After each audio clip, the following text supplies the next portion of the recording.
Hello, good morning, welcome back to my channel Anupama real স্টোরিতে আমার সমস্ত বন্ধুদের অনেক অনেক স্বাগত আর প্রচুর প্রচুর ভালোবাসা জানিয়ে আজকে এখন বাজছে 6:45। সকাল 6:45 থেকে ব্লগটা শুরু করলাম। তোমরা আমার সঙ্গে থাকো, পুরো ব্লগটা কন্টিনিউ করতে থাকো, ভালো লাগবে ব্লগটা।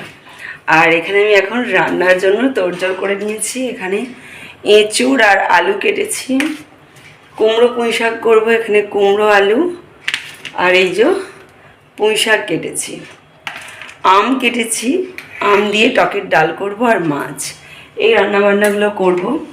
তার সঙ্গে সকালে টিফিনের জন্য কিছু একটা করতে হবে, সেটা কোনো চিন্তা ভাবনা করা হয়নি। আগে তো তোমার দাদাভাই অফিসে বেরোবে, তো তার খাওয়ার জোগাড় দিয়ে আগে করে নিয়েছি। তারপর সকালে টিফিনের জন্য কী হবে সেই চিন্তা করব। তোমরা আমার সঙ্গে থাকো, দেখতে থাকো কী করছি না করছি। সারাটা দিন ভীষণই ব্যস্ততার মধ্যে কাটবে, সেই ব্যস্ততারই কিছু অংশ তোমাদের সাথে শেয়ার করবো, আশা করছি ভালো লাগবে। তো আমি এখন ভাতটা বসিয়ে নিই, তোমরা আমার সঙ্গে থাকো। শিয়া ঘুম থেকে উঠে পড়েছে, ছাদে গেছে, গাছে জল দেওয়ার জন্য ওর পাপা গেছে, তো সাথে গেছে। আর তিন্নি ঘুমাচ্ছে, ঘুম থেকে তুলেই যাচ্ছে, উঠছে না, একটু পরে উঠে পড়েছে, মানে বিছানা থেকে উঠছে না। চলো আমি ভাতটা বসিয়ে দিই, দেরি হয়ে যাচ্ছে। 24 তারিখ থেকে শিয়া তিন্নি দুজনেরই পরীক্ষা, ওই জন্য পরীক্ষা প্রিপারেশনের জন্য এক সপ্তাহ ছুটি আছে, মানে এখন ছুটির পর্ব চলছে। স্কুল এখনও পর্যন্ত মানে বন্ধ হয়ে আছে। তো যাই হোক, আমি ভাতটা বসিয়ে দিই, অনেকটা দেরি হয়ে যাবে, বেশি বকবক করে বকবো না। তারপর আবার তোমাদের সাথে সকাল সকাল ব্লগ শুরু করা মানেই হচ্ছে আমার রান্না দিয়েই ব্লগ শুরু করা। তো আজকেও দেখো কুমড়ো আর আলু তরকারি করব পুঁই শাক দিয়ে। তো এই জন্য আমি আলু আর কুমড়োটাকে ভেজে নিচ্ছি। আর এখানে এঁচোড়, আলু, নুন আর হলুদ দিয়ে একটু ভাপিয়ে নেব। ভাপিয়ে নেওয়ার দুটো কারণ, একটা হচ্ছে এঁচোড়ের যে কষ সেইটা বেরিয়ে যাবে, তার সাথে রান্নাটাও একটু তাড়াতাড়ি ফাস্ট হয়ে যাবে আর কি, সেদ্ধ হওয়া থাকবে একটু। আর এইদিকে হাঁড়িতে দেখো আমি চালটা তুলে দিচ্ছি। হাঁড়িতে জলটা অনেকক্ষণ আগেই দিয়ে দিয়েছিলাম, জলটা গরম হয়ে যেতে চালটাও তুলে দিলাম। তো আর এই যে হাঁড়ির মধ্যে ডালও দিয়ে দিচ্ছি। ডালটা সেদ্ধ হয়ে গেলে আম দিয়ে একটু ফুটিয়ে নেব। আর গরমের সময় দেখবে ভাতের সাথে টকের ডালটা কিন্তু, মানে টক ডালটা বেশি ভালো লাগে। আলু কুমড়োটা তোমাদের সাথে গল্প করতে করতে কিন্তু ভাজা হয়ে গেল। আমি এবার পুঁই শাকটা কেটে রেখেছিলাম, দিয়ে দিলাম। আর জানো বন্ধুরা, আমাকে না এই কুমড়ো পুঁই শাকের তরকারি ভীষণ ভালো লাগে, তাও আবার মাছের মাথা দিয়ে। আমার খুব পছন্দের একটা খাবার, আর আমার বরের একদমই অপছন্দের একটা খাবার। তো যাই হোক, এখানে দেখো কুমড়ো পুঁই শাক আলু সব একসাথে সেদ্ধ করতে দিয়ে দিলাম। আর এঁচোড়টা ওই যে ভাপানো হচ্ছে। আর এই যে শিয়া ছাদে গিয়েছিল না পাপার সাথে, গাছে জল দেওয়ার জন্য চলে এসেছে। আর ওর মাথাটা দেখো কত চুল গজিয়ে গেছে। আমি তাই ওর মাথাটায় হাত বোলাচ্ছি আর বলছি, এই দেখ তোর কত তাড়াতাড়ি চুলগুলো গজিয়ে গেল। আর এই এত গরমে ও তো প্রতিদিন ছাতু খায়, এখন তো স্কুল বন্ধ, মানে স্কুলে ছুটি চলছে, তো বলে কি চা খাবো। একটু দুধ ছিল বাড়িতে, আগের দিনের দুধ, তো সেই দুধটা দিয়ে একটু চা করে দিলাম। 3টে ওভেনই যেহেতু জোড়া, সেই জন্য ওকে ইন্ডাকশানে করে দিচ্ছি। তো ওই যে দেখো চা হয়ে গেল, তোমাদের সাথে কথা বলতে বলতে চা হয়ে যেতে আবার জল বসিয়ে দিলাম গরম করার জন্য। তিন্নির খাবারটাও করে নেব, তিন্নির খাবারটা ঠান্ডা হবে, তারপর তিন্নিকে ঘুম থেকে তুলবো, ব্রাশ করাবো, তা করতে করতে খাবার ঠান্ডা হয়ে যাবে। আবার তা করতে করতে এদিকে রান্নাও করব। তো রান্নার সাথে সাথে এগুলো আমাকে করতেই হবে, তা নাহলে বাচ্চারা কি সকালবেলা উপোস থাকবে, না খেয়ে থাকবে। দেখো তিন্নির খাবারটা কিন্তু হয়ে গেছে। আর এইগুলো জানো তো আমার মানে রান্না করতে করতে করে অভ্যাস হয়ে গেছে, কিছু মনেই হয় না। আর এই যে বললাম না মাছের মাথা দিয়ে করব কুমড়ো পুঁই শাকটা, মাছের মাথাটা ওরকম ভেজে নিয়েছি, ভেজে নিয়ে একটু গুঁড়ো গুঁড়ো করে নিলাম। তারপর সেদ্ধ হয়ে গিয়েছিল আলু, কুমড়ো পুঁই শাক, সেদ্ধ করা সবজিটা দিয়ে ভালো করে নাড়াচাড়া করে নামিয়ে নিলাম। আর এই যে তোমার দাদাভাইকে খেতেও দিয়ে দিয়েছি, ভাতটা একটু ঠান্ডা হবে বলে নাড়াচাড়া করে দিচ্ছি। ওখানে কুমড়ো পুঁই শাক আর ডাল হয়ে গেছে, দিয়ে দিয়েছি। আর এখানে দেখো এঁচোড়টা ভাপিয়ে নেওয়ার পর ছেঁকে নিয়েছি। তারপর আমি মশলাটা কষে নিয়েছি, মশলা কষে নেওয়ার পর আর এঁচোড় আর আলু দিয়ে দিলাম, দিয়ে আবারও ভালো করে কষে নিয়ে জল দিয়ে সেদ্ধ করে নেব। ওইদিকে তোমার দাদাভাই খেয়ে দিয়ে চলে গেছে অফিসে। আর এখানে দেখো মাছ, কাঁচা মাছ দিয়ে টক, মানে আমের অম্বল, খেতে ইচ্ছা করেছে। কিন্তু যেহেতু মাছগুলো ফ্রিজে ছিল সেই জন্য কাঁচা মাছ দিয়ে তো করা যাবে না, টাটকা মাছ হলে কাঁচা মাছ দিয়ে ভালো লাগে, কিন্তু ফ্রিজের বাসি মাছ দিয়ে ওই জন্য একটু হালকা করে ভেজে নিলাম মাছগুলো। তারপরে আমের সাথে টকবক করে ফুটিয়ে সেদ্ধ করে অম্বল করছি। আর নামানোর আগে এই যে কাঁচা লঙ্কা আর হচ্ছে সর্ষে সস একটু দিয়েছিলাম। দেখো সকাল থেকে কুমড়ো পুঁই শাকের তরকারি, এঁচোড়ের তরকারি, ভাত, ডাল আর হচ্ছে মাছ, কাঁচা মাছের অম্বল সবই কিন্তু হয়ে গেল। তো আর এখানে রান্নাবান্নার কাজ কমপ্লিট করে গ্যাস ওভেন গ্যাস টেবিল মুছে দিয়ে ওই দিকটা শেয়ার করা হয়নি। তো আমি তারপরে চলে এসেছিলাম রুমে, বিছানাপত্রগুলো গোছগাছ করে নিচ্ছি অফ ক্যামেরাতেই। এবার দেখো ড্রেসিং টেবিলে কিছু ঢোকানোর ছিল, সেগুলো ঢুকিয়ে নিচ্ছে। আমি যেহেতু এখন ভিডিও করি, তোমরা তো অনেকেই দেখো শর্ট ভিডিও করি, তো সেই জন্য আমাকে কিছু জুয়েলারি বের করতে হয়, মাঝে মধ্যেই ঢোকাতে হয়, সেই কাজটা করে নিলাম। তার ফাঁকে আবার স্নানও করে নিলাম। আর আজকে রান্নাবান্না থেকে শুরু করে সংসারের কাজকর্ম একটু সকাল সকালই হয়ে গেছে। তার কারণ সকাল সকাল করে নিয়েছি, তার কারণ হচ্ছে শিয়াকে তিন্নিকে নিয়ে একটু হেয়ার কাটিং করাতে যাব আমাদের এই মানে মার্কেটের সেলুনেতে। সেই জন্য বিশেষ করে শিয়ার জন্য, শিয়ার তো ঘাড়ের চুলগুলো একটু খোঁচা খোঁচা হয়ে বেরিয়েছে, তো ঘাড়ের কাজটা একটু শেভ করালে ভালো লাগবে। আর আমাদের যেহেতু 24 প্রহর শুরু, আজকে এখনও পর্যন্ত 24 প্রহর শুরু হয়নি, তো আজ থেকে শুরু হয়ে গেলে 8 দিন, মানে বাংলার 13 তারিখে শিয়ার জন্ম, ঠিক অতদিন পর্যন্ত আর হেয়ার কাটিং করা যাবে না, তো জন্মদিন পর্যন্তই। তো সেই জন্য আজকে তারা তড়িঘড়ি বেরিয়ে পড়বো। আর ওই যে তিন্নিকে আপেলটা খাইয়ে নিলাম, খাইয়ে নিয়েই দেখো আমি তো রেডি হয়েই ছিলাম, তিন্নিকে রেডি করে দিয়েছিলাম। আর শিয়া তো যেহেতু হেয়ার কাটিং করানো হবে ওই ড্রেসগুলোই পরিয়ে নিয়ে যাচ্ছি। তো দেখো আমাদের বাড়ির পাশেই, খুব একটা দূর না, তো দেখো হাঁটতে হাঁটতে বেরিয়েছে। আর দেখো শিয়া তিন্নি দুজন ধরে ছাতা নিয়েছে, আর আমি ছাতা নিলাম না, তার কারণ তিন্নিকে ধরতে হবে, হাতে ব্যাগ আছে, জলের বোতল আছে, আবার যদি আমি ছাতা নিই আর সামলাতে পারবো না। ওড়নাটাই মাথাতে নিয়ে নিলাম, শিয়া একটা ছাতা, তিন্নি একটা ছাতা নিয়ে যাচ্ছে, একটা ছাতা হাঁটছে। ছাতার দুটো পা আছে, ওই যে একটা ছাতার দুটো পা হাঁটছে। চলো। তিন্নি যখন ছাত্রা নিয়ে হাঁটছিল ওরকমই মনে হচ্ছিল, তাই না? আর দেখো মার্কেটে ঢোকা মাত্র শিয়া বলে কি মা এই দোকানে ওই জামাটা ঝুলছে, চলো তো আমাকে কিনে দেবে। আর এই জামাটা আমারও বেশ ভালো লাগলো, হালকা ফুলকা গরমের জন্য জামাটা। তো জামাটা দেখো কিনে দিলাম শিয়াকে, শিয়ার যেহেতু পছন্দ হয়েছে, আর সামনে তো ওর জন্মদিনে আসছে, দুটো জামা তো কিনতেই হবে, ওই জন্য একটা কেনা হয়েই গেল। তো যাই হোক, আর তোমাদেরকে বললাম না আজ থেকে আমাদের 24 প্রহর শুরু। তো দেখো 24 প্রহরের বেদি সাজানো একদম কমপ্লিট, 12টার সময় জুড়বে। এখন তো 10:30টার মতো বাজছে, মানে এখনও সময় হয়নি। তো ওইখানে দেখো বললাম না আমাদের বাড়ির পাশে যে সেলুন, তো সেলুনে নিয়ে চলে এসেছে। আর এই সেলুনটাতে এই ফার্স্ট টাইম এলাম। সেলুনে শিয়ার দেখো ঘাড়ের কাজটা মোটামুটি ভালোই করে দিয়েছে, যেহেতু ছেলেদের হেয়ার কাটিং করে, কিন্তু তিন্নির চুলটা একদম বেকার কেটে দিয়েছে। আমি তো আর কখনোই আসবো না, আর একদম অন ক্যামেরাতেই বলছি বন্ধুরা, সত্যি একদম বেকার কেটে দিয়েছে।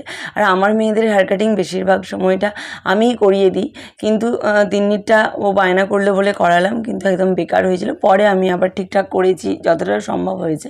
আর তোমাদেরকে বললাম না 24 প্রহর শুরু হবে, তো দেখো শুরু হয়ে গেছে। যেখান থেকে মানে আমাদের রাধা গোবিন্দ আসার কথা, সেখান থেকে নিয়ে চলে এসেছে, বেদিতে সাজানো হচ্ছে।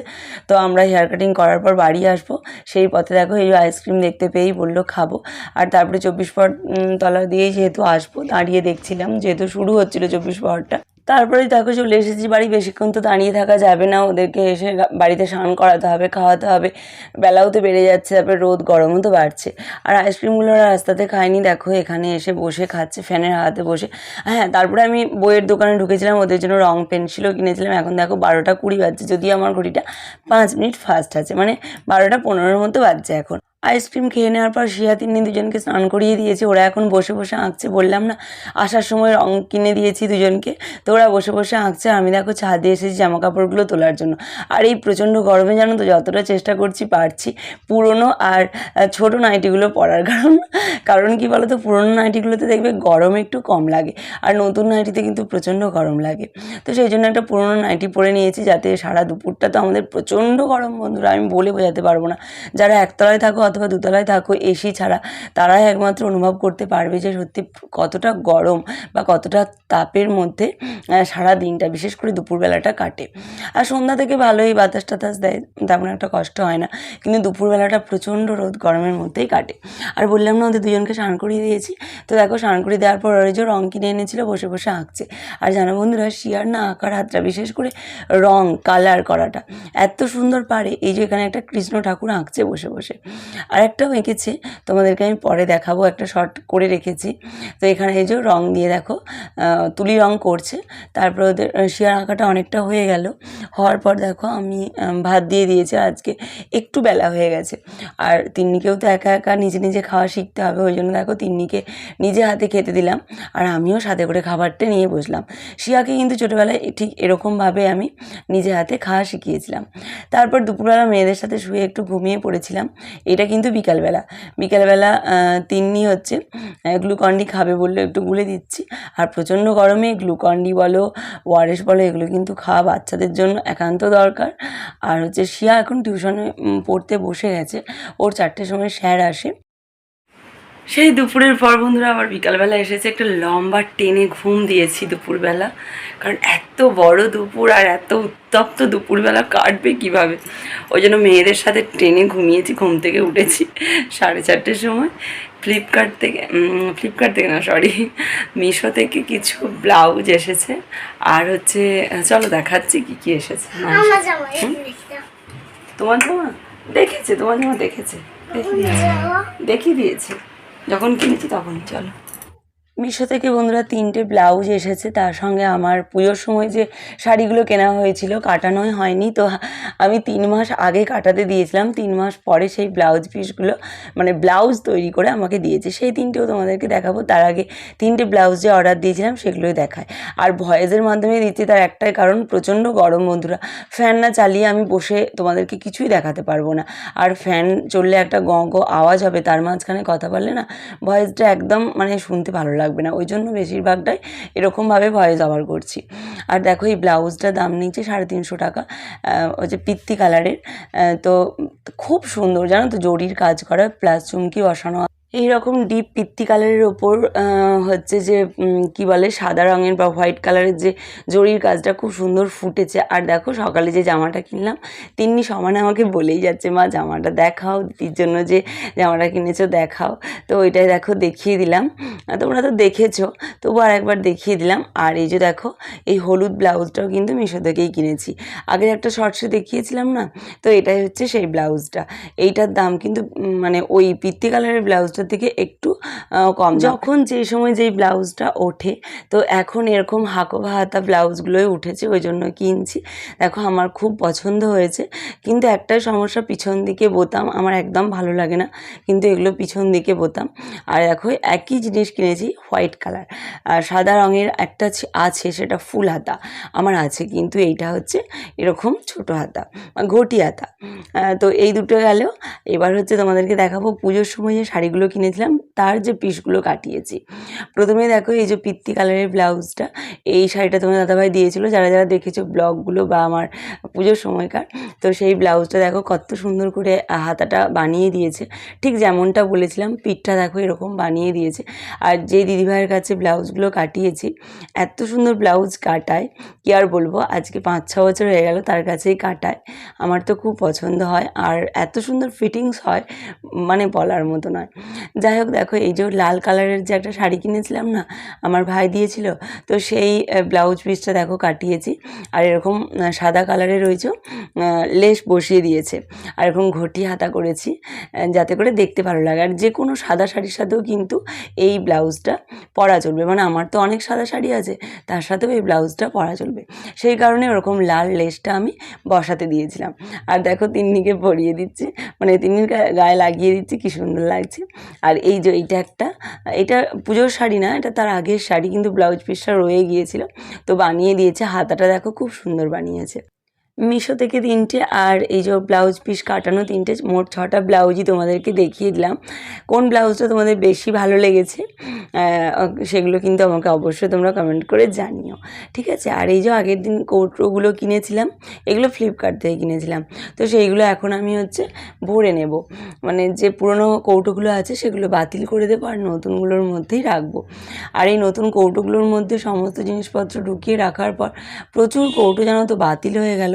তার সাথে জানো বন্ধুরা, আমার রান্নাঘরে যে শেলফে অনেকটা জায়গা আমার এক্সট্রা পড়ে গেল, একদম ভিড়ভাট্টা হয়ে গিয়েছিল, মনে হয়েছিল যেন আমার রান্নাঘরটা ছোট হয়ে যাচ্ছে, রান্নাঘরের শেলফগুলো ছোট হয়ে যাচ্ছে, কিন্তু দেখলাম না, কৌটোগুলো বাতিল করার পর না অনেকটা শেলফগুলো ফাঁকা হয়ে গেল। তো সমস্ত কিছু শেলফের মধ্যে দেখো গোছগাছ করে রেখে দিলাম। কেমন লাগছে বলো? খুব সুন্দর লাগছে, তাই না?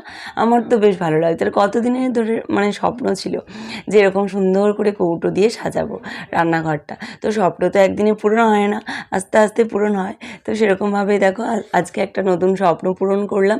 আর পুরনো কৌটোগুলো বাতিল হয়ে গেল মানে এই নয় যে সব ফেলে দেবো, সমস্ত কিছু বস্তার মধ্যে ভরে রেখে দেবো। রান্নাঘরে জিনিসপত্র রাখতে গেলে কখন কোনটা দরকার লেগে যেতেও পারে, তাই সব কিন্তু ফেলে দেবো না, বস্তার মধ্যে ভরে নিচ্ছি। এতে করে কিন্তু আমার রান্নাঘরের শেলফগুলো অনেকটা ফাঁকা হয়ে গেল।